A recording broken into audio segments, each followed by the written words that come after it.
Hey Drew, what's going on, man? I just wanted to shoot this quick video to answer your question in regards to upping your retainer value from the $400 to $1,000 a month that you're in now, upwards of $5,000 and up. So first and foremost, have faith in yourself. If you have gone through this course and you've taken the material and you've digested the information, you can execute on even the deliverables that are proposed here in the blueprint.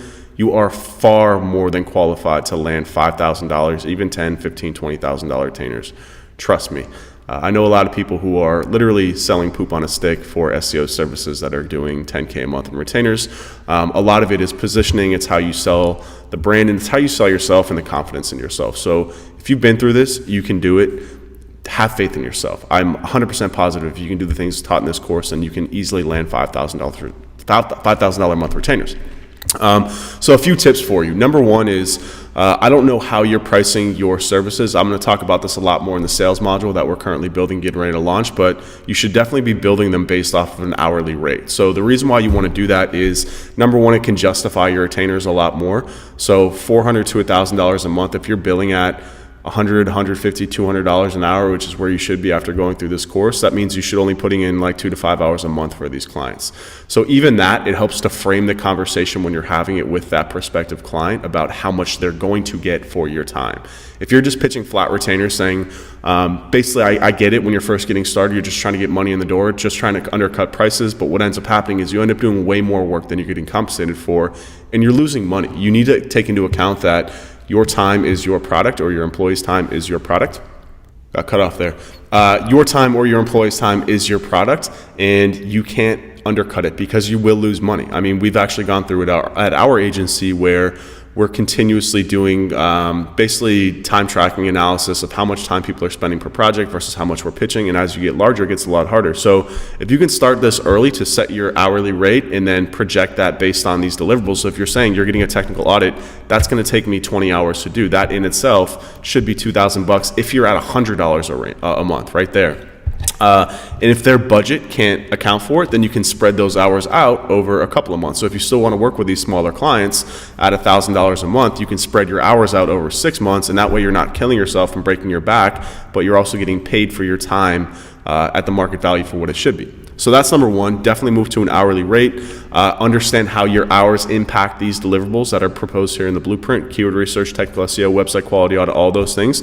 And if people are going to push back and not want to pay for them, then they're not good clients for you. You don't want to work with them. You don't want to go down this route where you're pandering to these people just to get money in the door. Like I said, trust in the value of your services. Have confidence in yourself. I understand if you need to bridge the gap to get some revenue in the door to pay the bills. I completely get that. But you need to figure out a way that you can reduce your hourly rate, or you reduce the load on your hours so you're not working full time for $400 a month. So that's number one. And then off the back of that too, it's very easy to raise the cost of your hourly rate as you get better, as you get bigger clients. So that brings me to point number two, getting those bigger clients. So I would say number one, the first step that I took, which in hindsight I would have gone the other route, which I'll talk about in a second, was I was targeting companies that had an internal marketing team. I think Cody mentioned it in the comments here, that if somebody has an internal marketing manager, then they've got the budget to pay somebody full time, between $60,000 and $100,000 a year. They can definitely pay for another $60,000. If you think about it, $5,000 a month equates to $60,000 a year. That's not that high of a salary. So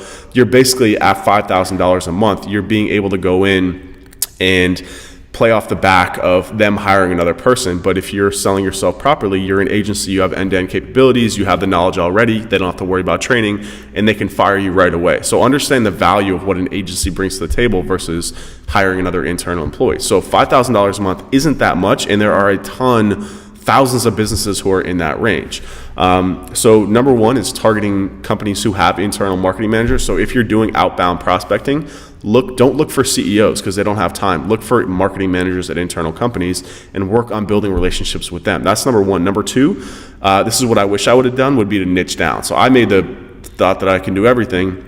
I would find a niche, do something that you're really good at. It's a lot easier to sell, be that e-commerce, be that working with SaaS companies, brand yourself as such. And you can become a $10, $50 million, $100 agency off the back of that too. Again, that was my biggest mistake.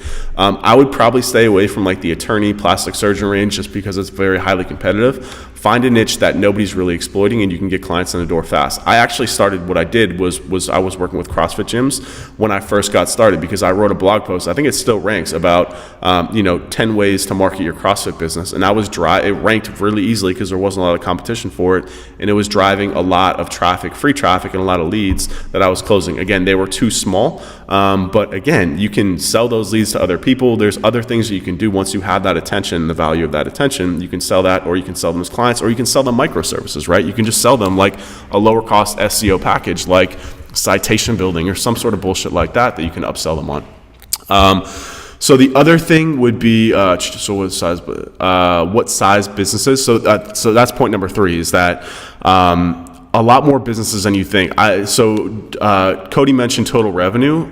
I wouldn't it's tough to know, number one, what a company's total revenue is, but you have to look at it this way, is that I would look at more the industries where organic traffic is incredibly important. So for example, I had a shoelaces store, or even for me, the Blueprint now, marketing the Blueprint, I would consider paying an agency $5,000 a month for SEO because it's an all online business. That's all it is. It runs off of online traffic. So when the value of that traffic to the business, because of the industry or the niche, is that much more important, then SEO becomes more important. We've worked with clients that are doing $1 million a year in revenue, but are paying us $10,000 a month in SEO because, paying 10 to 12% of your top line for marketing is not unheard of. It's actually like upwards of 20% for some companies, if you think about it. So look for high margin businesses, look for industries that really, really run and rely on organic traffic.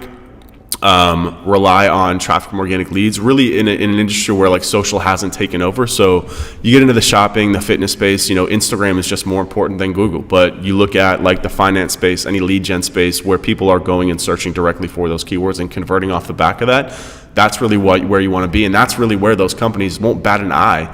I actually just sent a proposal this past week to a company who I think they're only doing a couple million in revenue, but the retainer is $20,000 a month, and they didn't bat an eye. I actually underpitched them because they're so reliant, in the need for good SEO, and marketing is a core of their business. If you think about it, especially if you're a SaaS company or something like that, your product is done. What else is there? Customer service and marketing. And marketing is way more important because customer acquisition is everything. So again, I'm working on the sales module for this course. I'm kind of dripping it out slowly because it's a big one. It's really important. It's basically going to teach you how to do cold prospecting, how to find the right people, all the stuff that we talked about. But again, my final tip here would be, and this is part of what the sales module will touch on, would be to build a piece of content on your website of value to a niche audience. So a good example, again, from the agency now is I wrote a blog post about Demandware SEO. Demandware is a advanced e-commerce platform. Anyone who runs on Demandware is doing a minimum of $3 million a year in revenue because the platform is so expensive, and because it's very advanced. Just the cost of doing business on that platform, because of how advanced it is as a CMS, I know that they have a budget. So I wrote a blog post about common Demandware issues common SEO issues on Demandware, and then I just ran a tool called growbots.com. It pulls BuiltWith's API, so I could prospect for people who run on Demandware. So then what I could do is I sent a nice outreach email to anyone who ran on Demandware saying, hey, if you have any issues, here's a blog post about it. And then after that, if they opened it, then I sent them a follow-up email a link to a free consult to talk about their Demandware SEO issues. So focusing on those niches and building a piece of value and then prospecting for the right people is really key. And just the more experience you get talking and selling these contracts, it's in your sleep. And I promise you, in the next 6 months to a year, $5,000 a month in a retainer will be nothing to you. So that's my answer to this question. If you need any help or have any follow-ups, just drop it in the Slack. And thanks.